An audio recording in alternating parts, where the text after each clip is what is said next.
فضل الرحمان صاحب کے بعد انہوں نے اپنے بیٹے کو سامنے لے کے آیا جو ابھی پیٹرول منسٹر ہیں. تو اگر مولانا صاحب نہیں ہوں گے تو ان کا بیٹا ان کے پارٹی کا سربراہ ہوگا.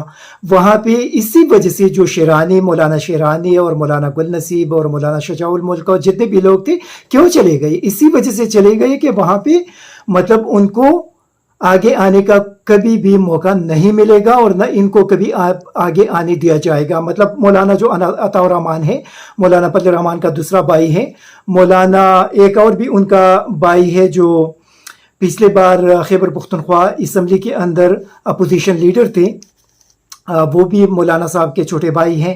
تو مطلب وہ جے یو آئی پہ اس وقت مکمل جو کنٹرول ہے وہ مولانا صاحب کے خاندان کا ہے، وہ بھی خاندانی پارٹی ہے. پھر آتے ہیں اے این پی کے طرف. اے این پی کو آپ دیکھ لیں تو اسفندیار ولی خان، اس سے پہلے خان عبدالولی خان صاحب کے بعد اسفندیار ولی خان صاحب کے بعد ایمل ولی خان.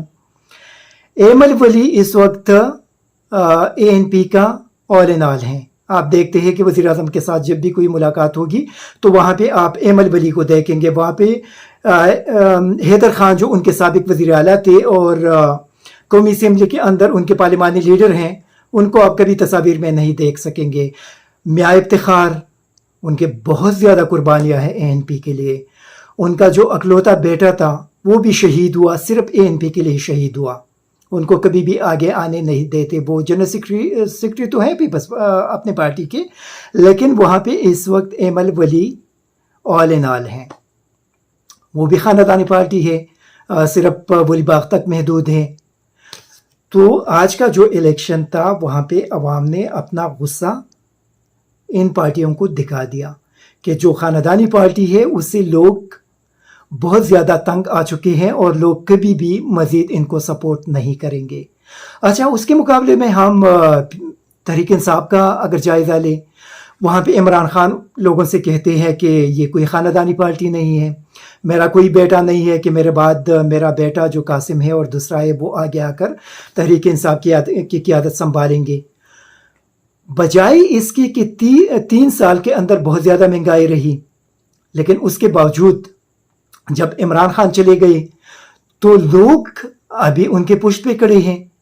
لوگ کہتے ہیں کہ جو ریجیم چینج آپریشن ہوا وہ عمران خان کے ساتھ بہت بڑا ظلم ہوا. اور سب سے بڑی بات، لوگ اس وقت مطلب ہم بھی لوگ اس وقت عمران خان کی حکومت کو گالیاں دیتے رہے کہ بہت زیادہ مہنگائی ہے، لیکن جب سے پی ڈی ایم آئے ہیں تو عمران خان کو لوگوں نے معاف کر دیا ہے کہ اس وقت تو کوئی بھی مہنگائی نہیں تھی.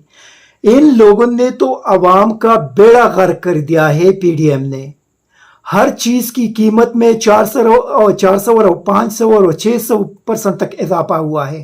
پیٹرول کو دیکھ لے، گیس کو دیکھ لے، بجلی کو دیکھ لے، گھی کو دیکھ لے، آٹا کو دیکھ لے، مطلب خوراک کی جتنی بھی چیزیں ہیں اس کو دیکھ لے، اس کی قیمتوں میں کس حد تک اضافہ ہوا ہے. تو وہاں پہ پلس پوائنٹ جو عمران خان کو 2 ملے ہیں. ایک، ان کے جو پارٹی ہے خاندانی پارٹی نہیں ہے.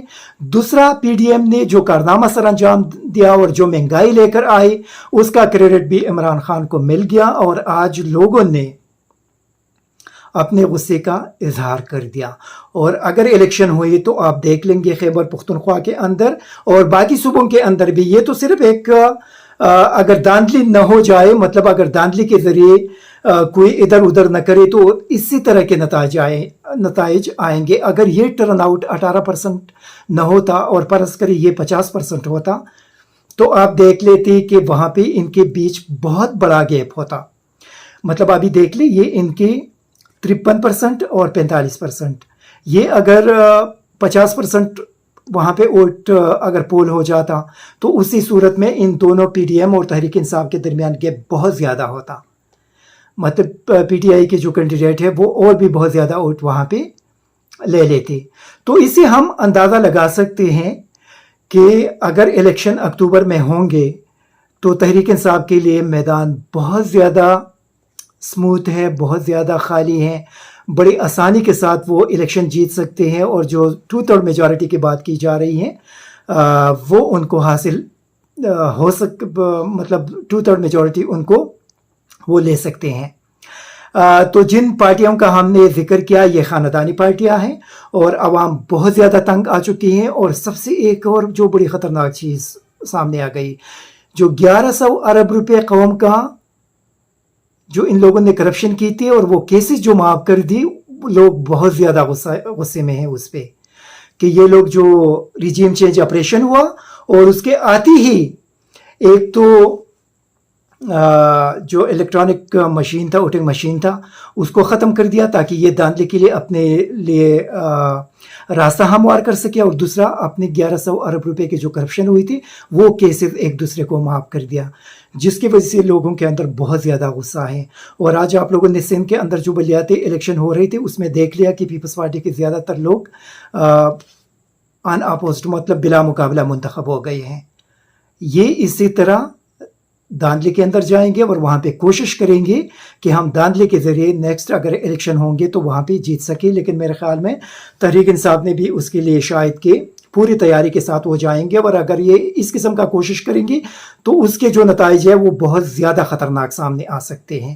اسی وجہ سے آج سوات کا جو الیکشن تھا وہ لوگوں کا ایک میسج ہے ان تمام خاندانی پارٹیوں کے لیے کہ لوگ تنگ آ چکے ہیں, مزید خاندانی پارٹی برداشت نہیں کر سکتے. جو ریجیم چینج آپریشن ہوا تھا لوگوں نے میسج دے دیا کہ ہم ریجیم چینج کسی صورت میں امریکہ کے کہنے پر پاکستان کے اندر اس قسم کی چیزوں کو برداشت نہیں کریں گے. اور آج میرے خیال میں یہ بہت واضح پیغام پی ڈی ایم کے لیے سوات کے لوگوں نے دے دیا. Thank you very much. ISTV Pakistan کو سبسکرائب کریں اور بیل آئیکن کو دبائیں مزید ویڈیو اور اپڈیٹس کے لیے.